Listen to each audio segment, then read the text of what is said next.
otros temas, el jefe de gobierno Miguel Ángel Mancera, acompañado por el secretario de la Defensa Nacional Salvador Cienfuegos y el director del Metro Jorge Gaviño, inauguró la estación emblemática del Ejército y Fuerza Aérea Mexicana en la parada de Colegio Militar de la línea 2 del Metro. El mandatario destacó que seguirán promoviendo la cultura a través de muestras como esta, con el fin de que los usuarios se sientan a gusto al utilizar este transporte. Por su parte, el secretario de la Defensa Nacional aseguró que las Fuerzas Armadas continuarán sirviendo a los ciudadanos cuando haya necesidad de ayuda, como sucedió en el pasado temblor del 19 de septiembre. Así le dijo, escuchemos.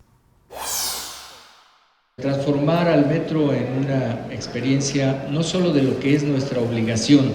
de mejorarlo día a día en cuanto a su servicio, a su eficiencia, a su eficacia, a su infraestructura, a su capacidad económica y por supuesto a la atención del público, sino también volver el sitio mucho más amable. Las instituciones armadas son organismos permanentes que tienen la misión de la defensa de la nación y garantizar la seguridad interior, realizar acciones cívicas y obras sociales y auxiliar a la población en casos de desastre, como se hizo recientemente durante los sismos del pasado mes de septiembre.